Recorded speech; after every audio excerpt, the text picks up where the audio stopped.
Hello दोस्तों, कैसे हो आप सब। आई होप कि आप सब अच्छे होंगे और मैं भी एकदम मस्त हूँ। मैं नेहा बिष्ट स्वागत करती हूँ आपका अपने YouTube channel Neha Bisht vlogs में। तो दोस्तों, नए व्लॉग की शुरुआत करते हैं नए दिन के साथ। और अभी टाइम हो रहा है दिन के 12:30 बजे से मैं अपनी व्लॉग की स्टार्टिंग कर रही हूँ दोस्तों। बाकी जो आज का मेरा व्लॉग रहने वाला है वो डेली रूटीन व्लॉग पे नहीं है। आज के जो मेरा व्लॉग है वो 3 टॉपिक्स पे है, जो कि है एक मेरा सबसे मेनली जो सबसे फर्स्ट है वो है माय इंट्रोडक्शन, यानी कि मेरा परिचय। सेकेंडली मेरा जो है वो है कि मैंने जॉब क्यों छोड़ी, इसका रीज़न मैंने आपको आज बताना है। बाकी थर्ड थर्ड जो है मेरा उसको मैं सबसे फर्स्ट में लूँगी, लेकिन जो थर्ड है वो है कि आज मेरी शादी को हुए हैं 3 मंथ्स पूरे। दोस्तों, जैसा कि मैं आप सभी लोगों को बता चुकी हूँ कि आज हुए मेरी शादी को 3 मंथ्स कंप्लीट। तो दोस्तों, आप सभी बड़े मुझे अपना बहुत सारा आशीर्वाद देना, बाकी जो मुझसे छोटे हैं वो मुझे विश करना कमेंट में और अपना बहुत सारा प्यार देना दोस्तों। बाकी दोस्तों, आज मैं आप सभी लोगों को बताती हूँ कि 3 मंथ्स कंप्लीट तो हुए हैं, लेकिन पतिदेव आज मेरे साथ में नहीं है क्योंकि वो हैं ड्यूटी पे। बाकी वो उनकी ड्यूटी ऐसी है कि वो नहीं आ सकते हैं। और फर्स्ट मंथ में भी वो मेरे साथ में, आज तो थर्ड मंथ की है, बाकी फर्स्ट मंथ का मैंने बहुत सोचा था कि हम दोनों साथ में सेलिब्रेट करेंगे, लेकिन फर्स्ट मंथ में भी वो मेरे साथ में नहीं थे क्योंकि उनकी जो छुट्टी थी वो थी 45 डेज़ की। लेकिन वहाँ से उनको जल्दी बुला लिया गया था क्योंकि मेरे हस्बैंड आर्मी में हैं, तो बुलाएंगे तो जाना तो पड़ेगा। और तो वो चले गए थे। बाकी उसके बाद वो 10 दिन की छुट्टी आए थे। जून में हमारी शादी हुई थी, जुलाई में वो 10 दिन की छुट्टी आए थे। उसके बाद वो अब पता नहीं कब तक आएंगे, उसका कुछ अंदाज़ा नहीं है कि कब तक आएंगे। बाकी जब भी आएंगे आपको बता दिया जाएगा। तो मेरी बस भगवान से यही प्रार्थना है, साथ तो हम हो ही जाएंगे जब वो घर आएंगे।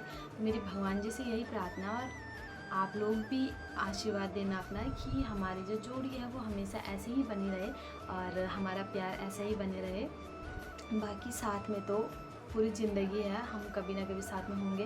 और फर्स्ट फर्स्ट एनिवर्सरी होगी तो उस टाइम पे शायद भगवान ने चाहा तो साथ रहेंगे।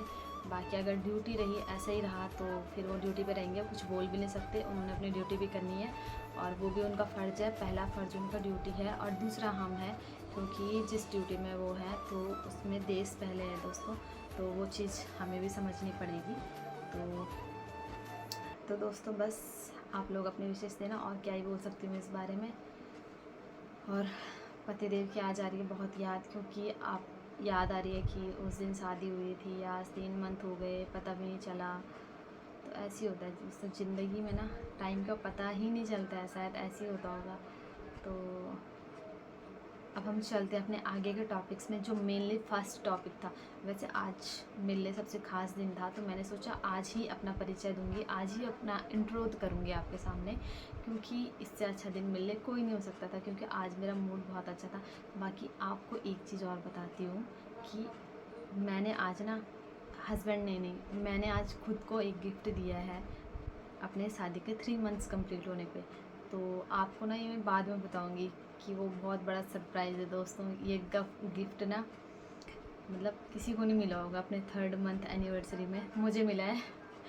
तो खास है वो, कुछ बताऊंगी। तो दोस्तों, अब चलते हैं अपने इंट्रोडक्शन की तरफ। तो दोस्तों, इंट्रोडक्शन के साथ साथ मैं आज आप सभी लोगों को अपनी लाइफ की स्टोरी भी बताऊंगी, आज तक की जो मेरे साथ हुआ है, मैंने कहाँ से पढ़ाई की है, क्या हुआ है, कहाँ पे मेरा जन्म हुआ है, और सब चीज़ मैं आपको बताऊंगी। बाकी सबसे पहले बात करते हैं कि मैं हूँ कहाँ की। तो दोस्तों, मैं टिहरी गढ़वाल डिस्ट्रिक्ट की हूँ। वहाँ पे एक ब्लॉक पड़ता है प्रताप नगर, और वहाँ की एक छोटे से गाँव रूलाकोट से हूँ मैं, जो कि झील के जस्ट किनारे पे है। और वहाँ पे कुछ लोग वहाँ पे, मतलब वैसे तो नहीं जानेंगे, बट डोबरा चांठी पुल तो सबको ही पता होगा। तो डोबरा चांठी पुल के नियर बाई रहती हूँ मैं, वहीं पे मेरा गांव है रोलाकोट, तो वहाँ से हूँ मैं।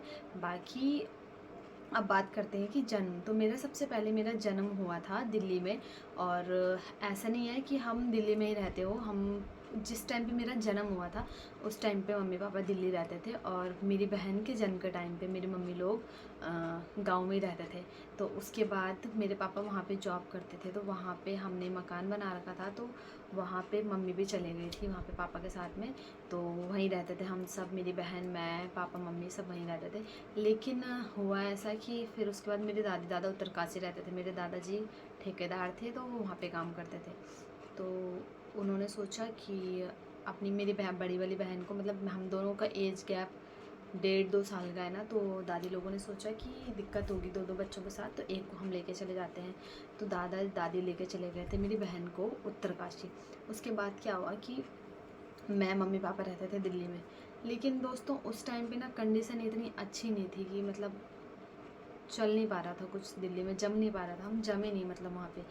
फिर मेरी मम्मी गांव आई कुछ काम से मुझे लेके, तो वहाँ पे मेरी मम्मी की जॉब लगी आंगनबाड़ी में। तो मेरी मम्मी आंगनबाड़ी में है, तो मम्मी ने सोचा कि यार वहाँ पे वैसा भी कुछ जम नहीं रहा है, वहाँ पे कुछ मतलब कंडीशन इतनी कुछ अच्छी नहीं है, क्योंकि दोस्तों बाहर रहने के लिए तो सब चीज़ चाहिए ना, फिर पैसा भी उतने हिसाब का चाहिए, हर चीज़ चाहिए।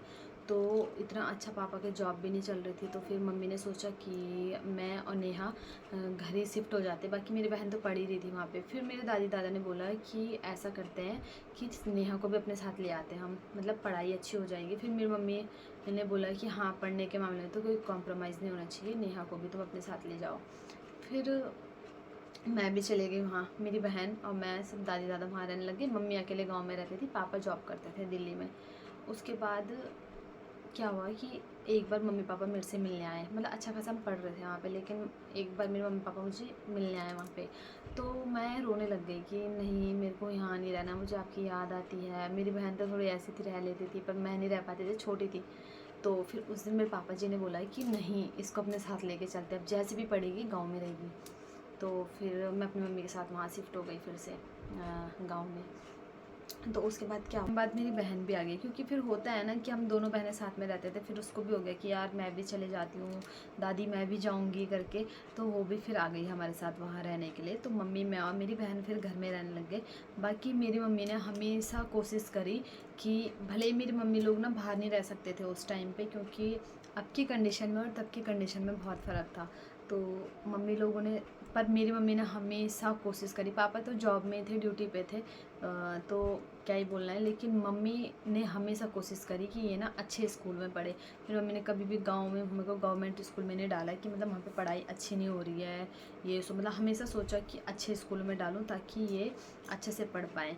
तो गांव में जितना हो सकता था ना, मतलब हम बोर्ड से भी गए, बोर्ड से मेरी मम्मी बहुत दूर भेजती थी हमें स्कूल की, जाओ वहाँ, मतलब इतना दूर भेजती थी पढ़ने के लिए। तो मेरी मम्मी से जितना हो पाया ना, मेरी मम्मी ने बहुत कोशिश करी कि हम अच्छे स्कूल में पढ़े। और आज उन्हीं की वजह से आज मतलब इतना है कि हम ना ऐसे, मैंने आगे कोर्स वगैरह जो भी किया उसमें मैं कभी ऐसे नहीं रही डम्प सी एकदम कि मुझे कुछ आ ना रहा हो। तो ये सब मम्मी की वजह से मतलब ठीक रहा मेरा लेवल हमेशा पढ़ाई का। तो ये सब मम्मी की वजह से है, क्योंकि मम्मी ने बहुत कोशिश करी। और मेरी मम्मी खुद भी ठीक ठाक पढ़ी लिखी हैं, तो उन्होंने हमको घर में भी बहुत पढ़ाया। बाकी मम्मी ने अपनी जॉब भी देखी, फिर एक बहू की जिम्मेदारी भी, काफ़ी कुछ देखा है। तो फिर मम्मी ने अपने हिसाब से बहुत करा हमारे लिए। बाकी दोस्तों, हाँ, मैं आपको ये बताना भूल गई कि हमारे घर में कौन कौन है। तो हमारे घर में मेरी मम्मी पापा जी, मेरी दीदी हैं जिनकी शादी हो चुकी है, और मेरा छोटा भाई है, और मेरी दादी रहती है, और मेरे चाचा चाची हैं और उनके 2 लड़के हैं। तो चाचा चाची तो देहरादून में रहते हैं, बाकी हम रहते हैं गाँव में। और उसके बाद दोस्तों, उसके बाद की स्टोरी ये थी कि मम्मी ने भेजा हमको स्कूल में। फिर हम पहले पढ़े शिशु मंदिर में, उसके बाद हम विद्या मंदिर में पढ़े। फिर 10th तक तो हमारा हो गया था ऐसी विद्या मंदिर तक। 11th-12th हमारा नहीं था, विद्या मंदिर वगैरह कुछ नहीं था। तो 11th-12th हमको GIC से करना पड़ा, गवर्नमेंट इंटर कॉलेज से। तो फिर मम्मी ने वहाँ से करवाया हमको। वहाँ भी हम बहुत ज़्यादा दूर जाते थे। आप मेरा फ़र्स्ट व्लॉग देखना, जिसने जो देखेगा ना फ़र्स्ट व्लॉग, उसको पता चलेगा हम कितना दूर स्कूल जाते थे। मतलब स्ट्रगल बहुत किया है पढ़ने के लिए भी। तो ऐसे नॉर्मल लाइफ नहीं रही, मतलब नॉर्मल फैमिली से ही हूँ मैं, और मैं नॉर्मल लाइफ ही जी है, मतलब ऐसी वैसी लाइफ नहीं जी मैंने, बिल्कुल VIP वाली ऐसी लाइफ नहीं जी है हमेशा, मतलब नॉर्मल फैमिली से और नॉर्मल लाइफ जी है मैंने। और उसके बाद आई हमारी इंटर कॉलेज जाने की बारी। तो 10th तो मेरा पास हो गया, 10th में मेरी आई फर्स्ट डिवीज़न। और मम्मी लोग खुश हो गए थे कि फ़र्स्ट आ गई करके। मैं वैसे घर में बहुत कम पढ़ाई करती थी, बट हाँ, जो स्कूल में पढ़ाई होती थी उसमें मैं थोड़ा ध्यान दे देती थी। तो मतलब ठीक था उस हिसाब से। आप लोग ये मत बोलना कि मैं अपनी तारीफ़ खुद कर रही है, लेकिन ठीक था मेरा लेवल उस हिसाब से, जिस हिसाब से मतलब मैं गाँव की पढ़ी हुई थी। तो उसके बाद 10th में मेरी फर्स्ट डिवीज़न आई। उसके बाद आई सब्जेक्ट चूज़ करने की बात 11th-12th में। तो 11th-12th में क्या हुआ कि मैंने ना मैथ्स छोड़ के बायो ली, क्योंकि मुझे ना मैथ्स में बिल्कुल भी इंटरेस्ट नहीं था और मैं डरती थी, मतलब एक वीकनेस लगती थी मुझे मैथ्स अपनी, तो मैंने मैथ्स छोड़ दी। ठीक है, उसके बाद मैं चली गई बायोलॉजी में। मम्मी ने डांटा कि बायो नहीं लेनी, मैथ्स लेनी है। मेरी मम्मी को बहुत इंटरेस्ट था, क्योंकि मम्मी बीए पास है और मम्मी उस हिसाब से ठीक ठाक पढ़ी लिखी है, और पापा तो 12th पास है। खैर उस टाइम पे कहाँ इतनी पढ़ाई होती थी दोस्तों, फिर भी मेरी मम्मी ने उस टाइम का बीए कराया तो बहुत बड़ी बात है, क्योंकि उस टाइम पे लोगों की फैमिली कंडीशन भी इतनी अच्छी नहीं होती थी कि वो पढ़ा पाएँ अपने बच्चों को। और फिर इसी वजह से पापा ने तो 12th ही कर रखा है, और मम्मी चाहती थी, मम्मी को थोड़ा ज़्यादा नॉलेज है कि हाँ पढ़ाई लिखाई का ये सो, तो मम्मी चाहती थी मैथ्स लो मैथ्स लो। मैंने बोला नहीं, मैं मैथ्स नहीं लूँगी, मेरे को डर लगता है ये सो, तो मैंने ले लिया अपनी मर्ज़ी से वो बायो। उसके बाद क्या हुआ, बायो से भी मैं पास हो गई, बायो में भी मैं, हाँ मतलब फर्स्ट डिवीज़न से 12th में भी पास हो गई। उसके बाद क्या हुआ, उसके बाद की स्टोरी है ख़तरनाक। उसके बाद क्या हुआ कि भर दिया मैंने फॉर्म पॉलीटेक्निक का। मेरे को कुछ मेडिकल का कोर्स करना था, पर मेडिकल में मुझे बिल्कुल भी इंटरेस्ट नहीं था कि मैं नहीं करूँगी, मेडिकल का कोर्स नहीं करूँगी। उसके बाद मैंने पॉलीटेक्निक का भरा। अब मम्मी बोलती कि अच्छा बायो करा है और कर रही तो इंजीनियरिंग है। मैंने कहा कोई बात नहीं, है ऑप्शन उसमें कि बायो वाले भी कर सकते हैं, तो मैंने कर दिया। वहाँ पे मुझे पता नहीं चला, फिर जैसे ही मैं कॉलेज में गई, वहाँ पे सबसे पहले मैथ्स की क्लास। मेरे को ऐसा लगा कि यार मैं कैसे करूँगी, बहुत ज़्यादा दिक्कतें आई मुझे उस टाइम पे। मैथ्स में ट्यूशन लगाए मैंने, बहुत कुछ करा, तब जाके मैं मैथ्स में पास हुई। उसके बाद और सब्जेक्ट सब सही था, इंग्लिश वगैरह सब अच्छा था। मैथ्स में थोड़ा डर लगता था, इतना भी ख़त्म नहीं था मामला, पर फिर भी मुझे डर लगती थी, मतलब एक होती ना इंसान के अंदर डर, वही था। तो उसके बाद मैंने पॉलीटेक्निक भी कंप्लीट कर दिया। उसके बाद मैंने उसके बाद आ गया 2020 में मेरा पॉली भी कंप्लीट हो गया। उसके बाद मैंने क्या किया कि मेरी इच्छा थी कि मैं बीटेक वगैरह करूं। मम्मी ने पूछा कि बीटेक करेगी, तो मैंने बोला कि नहीं मुझे नहीं करना, मेरे को जॉब करनी है। मैंने इसलिए बोला कि छोड़ यार, कोरोना का टाइम था, उस टाइम पे कोरोना वगैरह आ गया था 2020 में। 2021 तक घर में रहे। उसके बाद नवंबर, हाँ अक्टूबर में एक प्लेसमेंट आई, यहाँ की फरीदाबाद में एक कंपनी है, तो वहाँ की एक प्लेसमेंट आई, एस्कॉर्ट्स करके एक कंपनी है वहाँ की। तो मैं चले गई वहाँ पे, मैंने कहा यार देखती हूँ कि कैसा कैसा होता है, क्या होता है। तो मैं चले गई वहाँ पे, इंटरव्यू क्लियर हो गया तो मैं वहाँ पे जॉब करने के लिए चले गई। उसके बाद मैंने वहाँ पे 3 साल जॉब करी। उसके बाद उस वहाँ पे डेजिग्नेशन थी डिप्लोमा इंजीनियर ट्रेनी, 3 साल किया। उसके बाद मैंने एक रिज्यूम दिया था अपना दूसरी कंपनी में, तो वहाँ पे इंटरव्यू के लिए बुलाया, तो वहाँ पे गई मैं नोएडा में एक कंपनी में, वहाँ पे गई, तो मैंने वहाँ पे इंटरव्यू दिया, वहाँ पे भी इंटरव्यू क्लियर हो गया। तो उसके बाद मैं वहाँ पे जॉब करने लग गई। फिर जैसे मुझे 6 मंथ हुए तो मेरी शादी हो गई, तो बाकी अब मैं जॉब नहीं कर रही हूँ। और यही थी दोस्तों, अब ज़्यादा डीप नहीं जाऊँगी क्योंकि ये वीडियो बहुत लंबी हो जाएगी। वैसे लाइफ में बताने को तो बहुत कुछ है, लेकिन अब इतना डीप क्या ही जाना है। तो वैसे भी मैं डीप जाती हूँ तो बहुत ही ज़्यादा चले जाती हूँ। तो दोस्तों उसके बाद अब बात करते हैं हमारे तीसरे टॉपिक की। तीसरा टॉपिक था कि मैंने जॉब क्यों छोड़ी। जब मैं जॉब कर रही थी, अच्छी जॉब थी, मैंने किया था पॉलीटेक्निक, मेरा स्ट्रीम था इलेक्ट्रिकल इंजीनियरिंग, तो इलेक्ट्रिकल से मैं जॉब कर रही थी। जो मेरी ये प्रीवियस कंपनी थी, प्रीवियस क्या है मतलब जो ये अभी थी करंट में, उस कंपनी में मेरा जो जॉब रोल था वो था एसोसिएट, क्वालिटी एसोसिएट का। तो वहाँ पे लैब में थी मैं, तो वहाँ पे ट्रांसफार्मर के पार्ट्स वगैरह कुछ ये बनते थे, तो उसकी टेस्टिंग होती थी, तो वहाँ पे थी मैं। तो मतलब अच्छा चल रहा था, सैलरी भी सही थी, बट मैंने छोड़ी क्यों, मेन बात तो ये है ना कि मैंने छोड़ी क्यों, सैलरी वगैरह जब सब कुछ अच्छा था। तो दोस्तों इसी मुद्दे पे बात करती हूँ मैं। तो दोस्तों अब बात करते हैं कि मैंने जॉब क्यों छोड़ी। तो दोस्तों स्टार्टिंग से स्टार्ट करते हैं। तो दोस्तों 2021 में जैसे कि मैंने आपको बताया मेरी जॉब लगी थी नवंबर में, उसके ना 6-7 मंथ बाद इनके साथ मेरी बात मतलब हुई थी, मतलब इनका रिश्ता हुआ था मेरे साथ में। तो इनका ना सबसे पहला क्वेश्चन मेरे से यही था कि तुमने जॉब ही क्यों चूज़ करी, तुम उसके बाद तुमने डिप्लोमा किया था, तुम ग्रेजुएशन भी तो कर सकती थी। तो मैंने बोला कि नहीं यार, मैं अपनी फैमिली को कंडीशन को देखते हुए उस टाइम कोरोना के टाइम पे मैंने ये सोचा कि यार वो घर की ज़रूरतें पूरी करेंगे, मेरी करेंगे, मेरे भाई की करेंगे, मेरा भाई अभी छोटा है। तो मैंने वो सब देखते हुए मैंने बोला कि छोड़ो, मैं कमाऊँगी और अपने घर वालों का भी देखूँगी, उनकी हेल्प भी करूँगी और अपना भी देखूँगी और उन पर डिपेंड नहीं रहूँगी। तो इसलिए मैंने जॉब छोड़ मतलब जॉब करने का मेरा इसलिए फ़ैसला लिया मैंने। तो उन्होंने बोला कि कोई नहीं, अब छोड़ दे जॉब, तू ऐसा कर, अपना स्टडी कंटिन्यू कर। मैंने बोला कि नहीं, मैं नहीं कर सकती हूँ अभी, मैं शादी के बाद सोचूंगी इस बारे में, अभी नहीं सोच सकती, क्योंकि अभी मेरे घर वालों पे बर्डन है किस चीज़ का, मेरी शादी का, मेरी बहन की शादी का। तो मेरी बहन ने भी ना टेक्सटाइल डिज़ाइनिंग का कोर्स कर रखा था, तो उसने भी मतलब पूरा किया, जॉब वगैरह की उसने, कि सिर्फ इसलिए कि यार कम से कम अपनी अपनी शादी का खर्चा तो उठाएंगे। उन्होंने हमको पढ़ाया लिखाया, अब वो बर्डन भी उनके सर में कि अब तुमको पढ़ाया भी, अब तुम्हारी शादी भी करो। भले ही माँ बाप का फ़र्ज़ होता है, पर बच्चों का भी तो फ़र्ज़ होता है ना कि उन्होंने तुम्हारे लिए किया है तो तुम भी तो करोगे उनके लिए। तो फिर मैंने यही सोचते हुए मैंने बोला कि मैंने इसलिए किया था ये सब, मैंने इसलिए आगे स्टडी कंटिन्यू। उन्होंने बोला तुम्हारा मन था, मैंने बोला हाँ बीटेक करने का मन था, बट मैंने फैमिली को कंडीशन को देख के नहीं किया, क्योंकि कोरोना का टाइम चल रहा था वो, तो वो इतना सब कहाँ से करते। तो उसके बाद क्या हुआ कि उन्होंने बोला कि बहुत बार बोला उन्होंने मुझे कंटिन्यू कर ले, कोई बात नहीं, हो जाएगा ये सो। मैंने बोला शादी के बाद देखो भाई, शादी तक तो मैं नहीं कर सकती।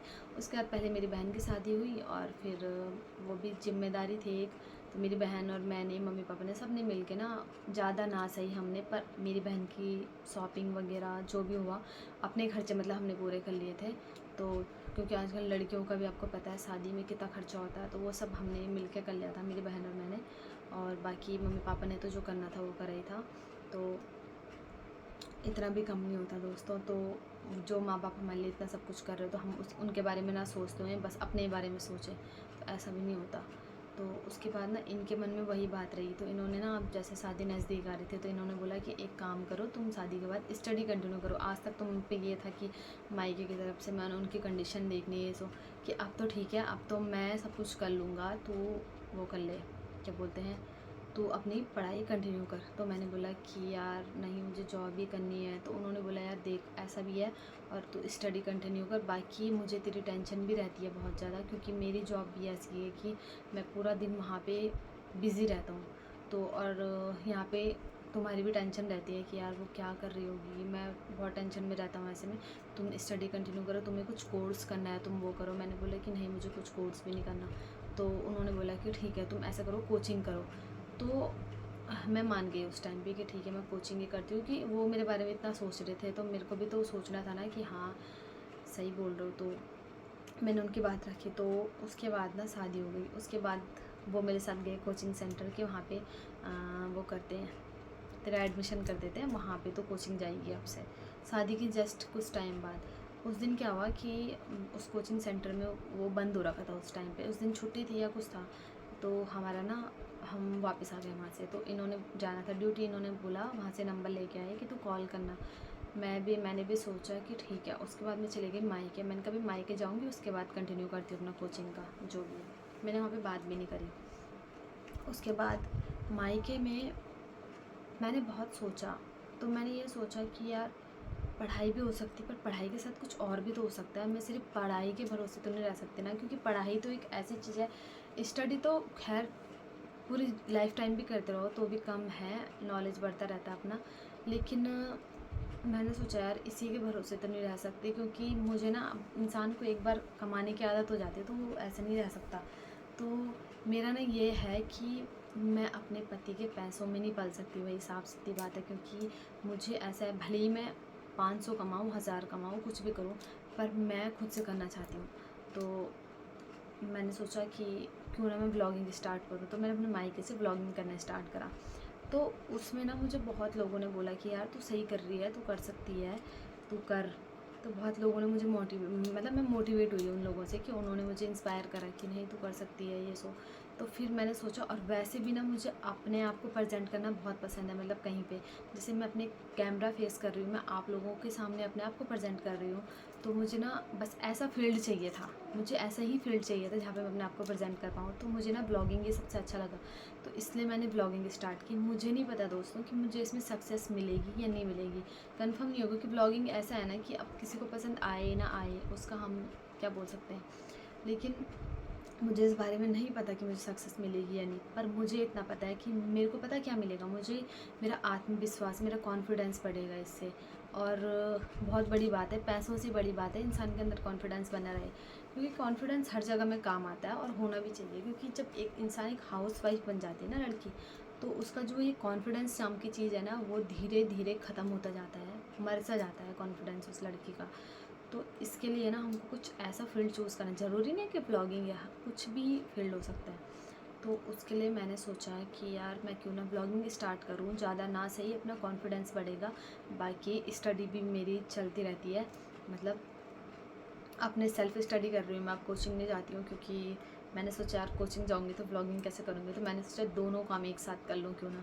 तो अपना सेल्फ स्टडी भी चलती रहती है और ब्लॉगिंग भी होती रहती है। तो दोस्तों यही थी मेरी कहानी, और मेरे पति को भी मैं गलत नहीं बोलूँगी, उन्होंने बिल्कुल सही सोचा कि वो चाहते थे, मैंने अपने घर वालों के बारे में सोचा ना, जैसे कि मैं अपने घर वालों का मतलब थोड़ा सहारा बनूँगी ये सो, वैसे ही उन्होंने मेरे लिए सोचा है कि यार इस लड़की ने अपनी स्टडी छोड़ी घर वालों के लिए, मतलब थोड़ा कॉम्प्रोमाइज़ करा इसने अपनी स्टडी के लिए, तो क्यों ना ये पढ़े फिर से, उन्होंने ये सोचा। लेकिन मैंने उनकी बात भी रखी कि ठीक है मैं जॉब छोड़ देती हूँ, बाकी अपनी स्टडी कंटिन्यू करती हूँ, और ब्लॉगिंग तो मेरा अपना फ़ैसला था, और उसमें भी वो मेरा पूरा सपोर्ट कर रहे हैं। उसमें भी वो ये बोल रहे हैं कि तुम्हारी मर्ज़ी है, अगर तुम्हें स्टडी नहीं भी करनी है तो मत करो, तुम अपना ब्लॉगिंग करो। तो रोज़ बोलते हो मुझे कि नेहा तुमने आज ब्लॉग क्यों नहीं डाला ऐसा करके, तो मेरे लिए बहुत बड़ी बात है कि मेरे हस्बैंड मेरा सपोर्ट कर रहे हैं मेरे। तो दोस्तों जो भी मेरी जैसी और लड़कियां हैं, तो मैं उनको बस एक ही बात कहना चाहती हूँ कि आप किसी फील्ड को चूज़ करें और घर में हाउस वाइफ ना बने और कुछ ना कुछ करते रहें, क्योंकि इससे आपका कॉन्फिडेंस बढ़ेगा और आपका बोलने का तरीका, आपको अपने आप को प्रेजेंट करने का सब चीज़ आपका इम्प्रूव होगा। बाकी बहुत सारे फील्ड है, बहुत लोगों को कुकिंग का शौक़ है तो आप कुकिंग की वीडियोस डाल सकते हो, कोई आर्ट का है, किसी को ड्राइंग का है, किसी को किसी चीज़ का है, तो आप कुछ भी, आपको अच्छा बोलना आता है, आप कुछ भी चीज़ उसमें ब्लॉगिंग में डाल सकते हो। तो बाकी दोस्तों अब बात करते हैं अपने सरप्राइज़ गिफ्ट की। खुद का ही है मैं सरप्राइज़ क्या है दोस्तों, तो मैं आपको दिखाती हूँ आज कि मैंने अपने आप को 3rd मंथ एनिवर्सरी में क्या गिफ्ट किया है। पति देव तो जब करेंगे तब करेंगे, मैंने क्या गिफ्ट किया है, भगवान करे कि ऐसा गिफ्ट कभी किसी को न मिले। दोस्तों दिखाती हूँ आपको। तो दोस्तों ये है मेरा आज का गिफ्ट, देखिए दोस्तों, देख लिया आपने मेरा आज का गिफ्ट 3rd मंथ एनिवर्सरी का। दोस्तों यही था मेरा गिफ्ट। हुआ ऐसा ना दोस्तों कि सुबह मैं स्कूटी सीखने गई, रोज़ ही जाती हूँ आजकल, आज तीसरा दिन, 3rd है या 4th ऐसे मुझे ध्यान भी नहीं आ रहा, तो गई मैं, ठीक है 4th डे है शायद आज, तो मैं गई स्कूटी सीखने। जिस जगह हम जाते थे उस जगह नहीं गई मैं, दूसरी जगह गई, आज चौरास बोलते हैं वहाँ को, तो मैं वहाँ गई आज स्कूटी सीखने। तो वैसे तो उस रोड में ज़्यादा गाड़ियाँ नहीं चलती हैं, लेकिन मैं गई, मैंने वहाँ पे अच्छी खासी स्कूटी चलाई, उसके बाद मतलब सही चलने लग गई थी। अभी मेरे पैर ऊपर तो नहीं रखे जा रहे हैं, लेकिन फिर भी पैरों के सपोर्ट से मैं मतलब चला ही रही हूँ अभी। तो मैंने हल्की स्पीड में चला रही थी, लेकिन एकदम से क्या हुआ कि पीछे से ना एक गाड़ी आई और उन्होंने हॉर्न मारा कि मतलब वो समझ में बीच रोड में चलाने लगी, वो समझ गए थे शायद कि मतलब अभी सीख रही है, तो उन्होंने क्या किया कि हॉर्न मारा, ठीक है। उसमें मैं घबरा सी गई एकदम से कि पता नहीं क्या हुआ, अजीब सा ऐसा, और मेरी स्पीड बढ़ गई और स्कूटी सीधे किनारे की तरफ गिर गई और मेरा पैर पूरा रगड़ गया उसमें, हाथ पे कहीं चोट नहीं लगी पर पैर पूरा रगड़ गया मेरा उसमें। डर के मारे थोड़ा होता है ना स्टार्टिंग में, जो इसने स्टार्ट सबको ही पता होगा, सबके साथ हुआ होगा ऐसा, तो कि बाकी कुछ लोग गिरते हैं कुछ नहीं गिरते। तो बस सुबह सुबह मैंने ये कमाया और बहुत ज़्यादा दर्द हो रहा है इसमें, बहुत ही गंदा दर्द हो रहा है। तो फिर बस दोस्तों यही था, और क्या बोल सकते हैं। तो दोस्तों अब कर लेते हैं अपने व्लॉग की एंडिंग। बाकी यही था दोस्तों मेरा आज का व्लॉग, मिलेंगे आपको नेक्स्ट और इंटरेस्टिंग व्लॉग के साथ, और आप लोग अपना प्यार और सपोर्ट मेरे साथ बनाए रखें, तभी मुझे सक्सेस मिलेगी दोस्तों, सब चीज़ आपके हाथों में है। बाकी आई होप कि आप सबको ये वीडियो पसंद आई हो। अगर आप लोगों को ये वीडियो पसंद आई हो तो मेरे चैनल को लाइक करें, शेयर करें, कमेंट करें। अगर आप चैनल पर नए हो तो मेरे चैनल को सब्सक्राइब करें, और दोस्तों बेल आइकन प्रेस करना मत भूलना, ताकि मेरी नई नई वीडियोज़ का नोटिफिकेशन आप तक जल्दी से पहुँच पाए। तो दोस्तों बाय।